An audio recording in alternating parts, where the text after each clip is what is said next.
Bom dia, bom dia, bom dia! Graça e paz do Senhor Jesus seja sobre todos nós. Uma ótima sexta-feira para todos. Hoje é dia 20 de agosto de 2021. Seja muito bem-vindo ao nosso devocional de hoje. Bom, o tema do nosso devocional hoje será a fidelidade de Deus.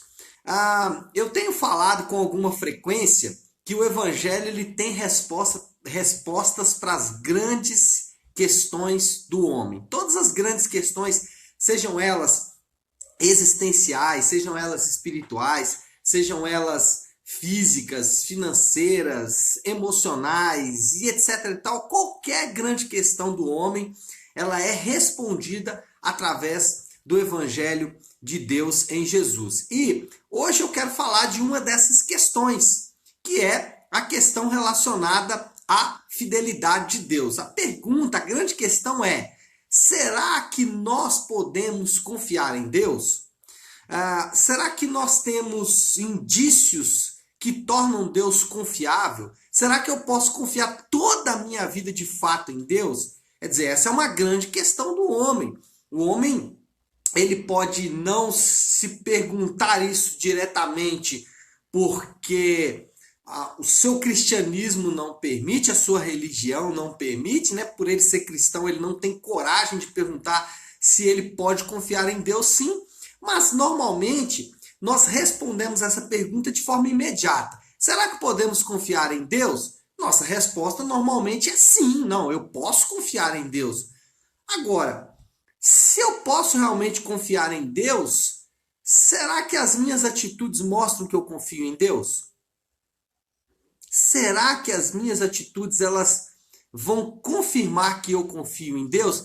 Então, essa é uma grande questão do homem. Será que eu posso confiar em Deus mesmo? Será que Deus realmente é confiável? Se sim, por que eu não vivo uma vida que condiz com a confiança que eu digo ter? Preste atenção no que eu vou dizer. Quem confia em Deus de verdade leva uma vida completamente diferente. Quem tem a sua confiança firmada em Deus, todo o seu escopo de vida será diferente. Então, será que eu posso confiar em Deus plenamente? Normalmente nós respondemos que sim, mas a nossa vida responde o contrário. Existe um hiato entre aquilo que eu sei, entre aquilo que eu digo, entre aquilo que eu faço. O que eu digo e até o que eu penso é uma coisa, mas o que eu faço é outra completamente diferente. Então, quem confia em Deus leva uma vida completamente diferente. Por exemplo, quem confia em Deus, ele não teme más notícias. Quem confia em Deus, as más notícias para ele, significam muito pouco. Até são informações, são notícias, mas não impactam diretamente a vida dele. Se eu te desse uma má notícia hoje, qual seria a sua reação? Se eu te desse uma má notícia, por exemplo, de que você tem um câncer terminal, uma doença terminal, vamos supor que eu te dê uma notícia agora de que você perdeu um ente querido, uma pessoa que você ama muito. É claro que você vai ficar triste, mas o quanto isso vai te abalar? O quanto isso vai mexer com você? A pergunta é muito simples, né? Será que podemos confiar em Deus? Normalmente a gente diz sim, mas as nossas atitudes dizem não. E por que não confiamos em Deus? Por que as nossas atitudes, ainda que nós verbalizamos que confiamos em Deus, as nossas atitudes não dizem que confiam em Deus? Vários motivos, né? A gente poderia elencar aqui, talvez aí pelo menos uma dezena de motivos, mas talvez o principal motivo por não confiarmos em Deus de fato, verdadeiramente, é porque não conhecemos Deus. Não conhecer quem Deus é, não conhecer o quanto ele já cumpriu as suas promessas e o quanto ele tem promessas com relação ao futuro, ou seja, não conhecer a Deus é de fato talvez o fator preponderante para não se confiar em Deus, para dizer que confia em Deus, para falar que confia em Deus, mas que com as atitudes não confia em Deus de fato. Então talvez o principal problema aí da confiança em Deus está relacionado exatamente ao fato de que nós não conhecemos a Deus. E um exemplo de não conhecer a Deus, não conhecer a sua fidelidade, não conhecer o fato de que ele é fiel. Percebe que agora eu estou começando a entrar aqui no nosso devocional de fato, né? E aí nós vamos falar sobre o profeta Miqueias. Vamos entender o cenário aqui, o contexto do profeta Miqueias. Hoje Miqueias 3 e 4. E também, se você quiser, uma das coisas que me impressionou aí nessa maratona é o fato de que, ao ler os profetas ou algum outro livro, e o Salmo junto, nós lemos lá também 1º e 2º Reis, ao ler esses livros junto com os Salmos, nós percebemos que muitas vezes o Salmo parece que está conectado com o assunto do dia, né? E o Salmo de hoje tem essa característica. Então, se você ler o Salmo 94, parece que ele está dando sequência ao que Miqueias falou. Vamos falar do Miqueias.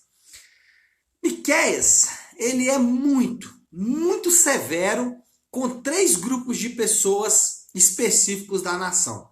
Ele é severo com os profetas, Miqueias é severo com os líderes, e aí inclui os sacerdotes, os reis, os governadores e governantes, e também com os aristocratas, com os ricos. Olha só o que Miqueias vai dizer no versículo 11 do capítulo 3. Miqueias 3, 11.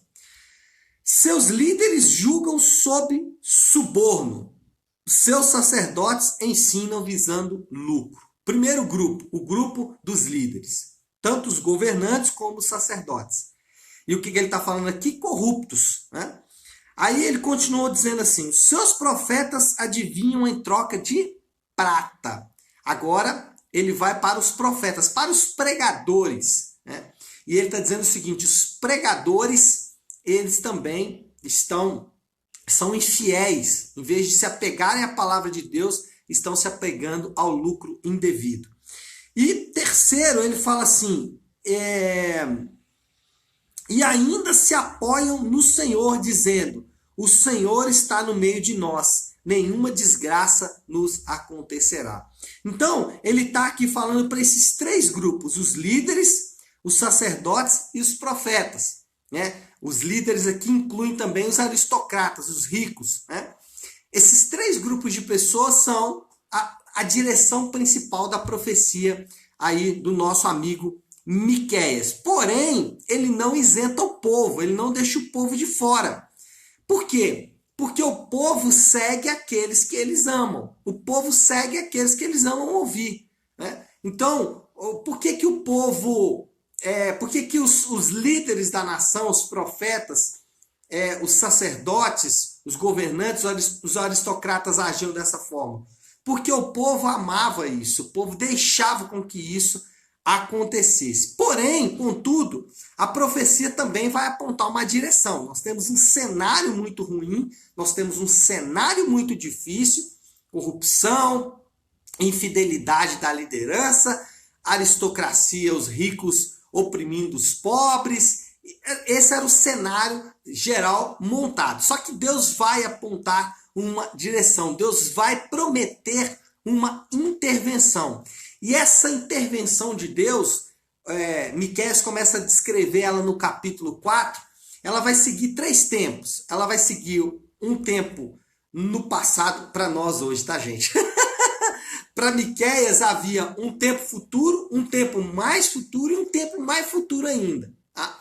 Mas para nós hoje a profecia ela já se cumpriu em uma parte, está se cumprindo em outra parte e cumprirá-se numa parte futura. Por exemplo, olha lá, Miqueias 4:1 diz assim, nos últimos dias acontecerá que o monte do templo do Senhor será estabelecido como o principal entre os montes, e se elevará acima das colinas e os povos a ele acorrerão.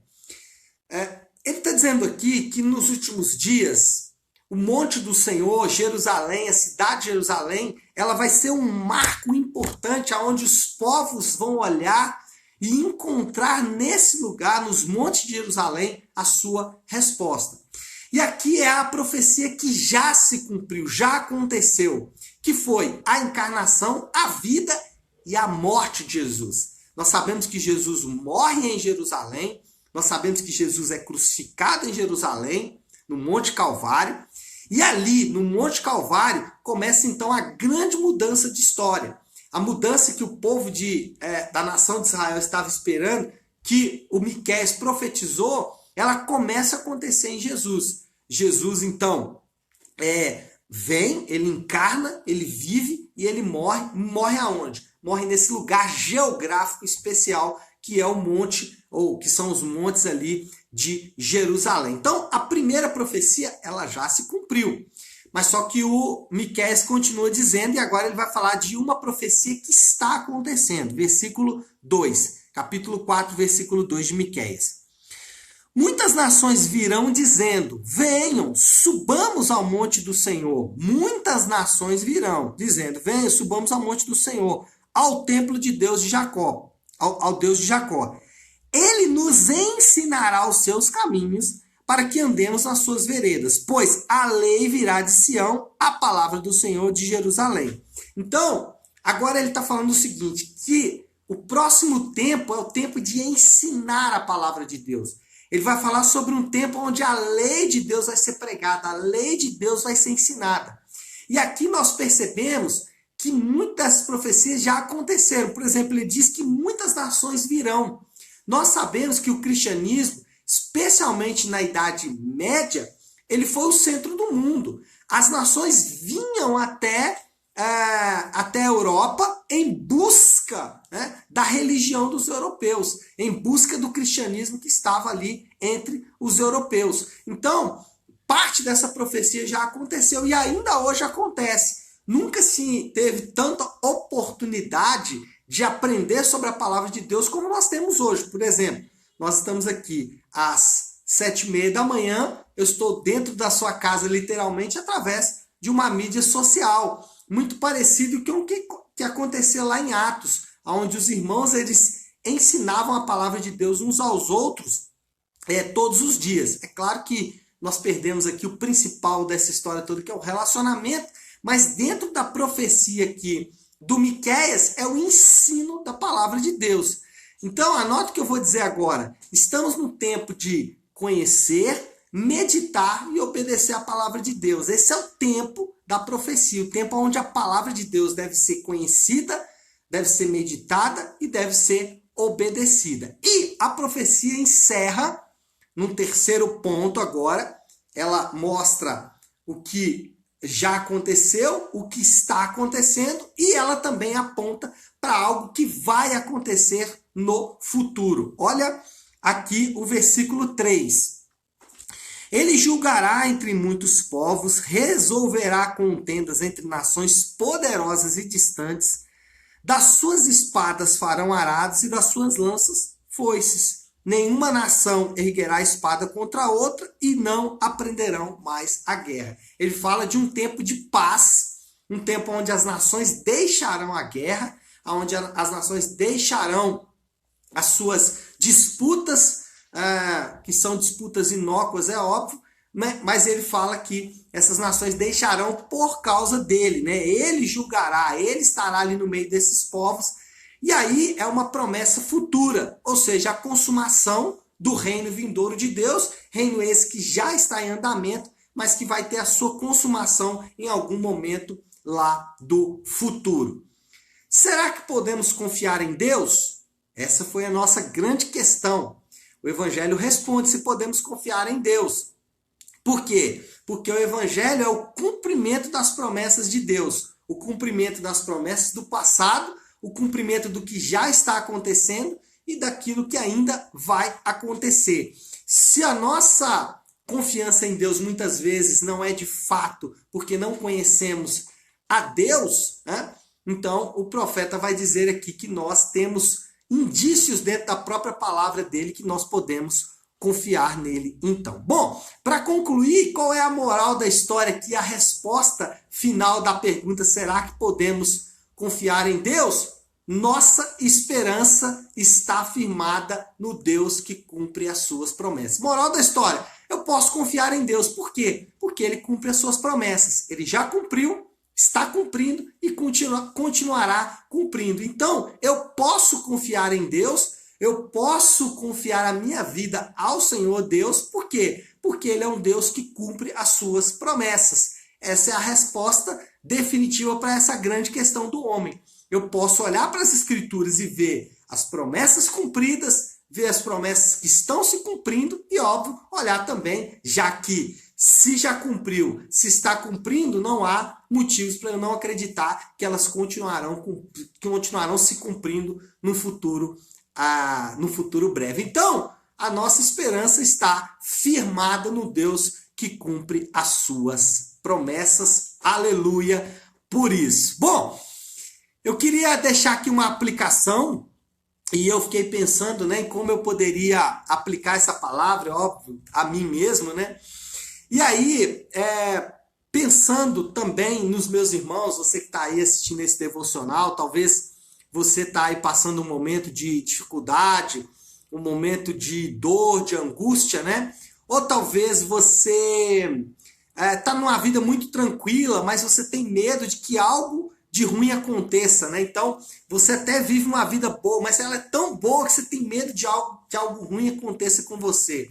Talvez você está cru na palavra, muita coisa que eu falei aqui você não consegue entender muito bem, ou talvez você já é maduro na fé, já acha que já passou por tudo. Eu quero falar especialmente para você nessa manhã. Coloque toda a sua confiança em Deus. E o que significa isso de forma bem prática? Quem confia em Deus, ele não teme más notícias. Quem confia em Deus, as más notícias e os tempos, bons ou ruins, não vão alterá-lo. Quem confia em Deus, o dia ruim para ele é um dia ruim para se passar com Deus. O dia bom é um dia bom para se passar com Deus. Quem confia em Deus sabe que Deus cumpre as suas promessas e que ele não precisa confiar em nada a não ser no Senhor. Se você confia em alguma coisa que não seja o Senhor, se você for retirado disso, isso vai arrasar a sua vida. Então, se você confia no dinheiro, por exemplo, se você confia na saúde, na família, que são coisas boas, né? Mas se você coloca a sua confiança nisso, se um dia isso falhar, isso vai arrasar, isso vai acabar com você. Então, confia somente em Deus, Ele é fiel. Tá certo? Vamos orar então, pessoal? Vamos colocar isso aí, tudo que falamos diante do Senhor. Sexta-feira eu gosto sempre de encerrar a semana dos nossos devocionais com a oração do Pai Nosso, né? Então vamos encerrar hoje com a oração do Pai Nosso. Se você puder agora, pare aí o que você está fazendo e vamos juntos buscar ao Senhor aqui em oração. Vamos orar. Oremos. Pai nosso que estás nos céus, santificado seja o teu nome. Venha o teu reino, seja feita a tua vontade, assim na terra como no céu. Dá-nos hoje o nosso pão de cada dia. Perdoa as nossas dívidas, assim como perdoamos aos nossos devedores. E não nos deixes cair em tentação, mas livra-nos do mal, porque teu é o reino, o poder e a glória para sempre. Amém, amém e amém. Amém, pessoal? Então é isso. Nós vamos ficando por aqui. Antes disso, eu quero deixar um aviso para vocês, um convite, na verdade, para todos que estão aqui comigo. No próximo domingo, às 10 horas da manhã, nós temos o nosso Nave On, nosso culto de celebração na nossa igreja Nave. E nesse domingo nós vamos receber uma convidada muito especial. Nós vamos receber a nossa querida pastora Flávia Heller. Ela estará pregando para a gente nesse domingo e ela vai estar falando exatamente sobre o assunto de oração. Então, se você puder, se você tiver, né, eu sei que tem muitos irmãos aqui que estão fora de Belo Horizonte, mas se você estiver em Belo Horizonte ou se você estiver passando por aqui ou mora por aqui, você quiser receber uma palavra direcionada para a sua vida de oração, domingo nós vamos estar falando sobre isso no nosso Nave On e você é meu convidado muito especial, tá bom? É isso, pessoal. Deus abençoe. Ótimo final de semana para todos. Fiquem com Deus.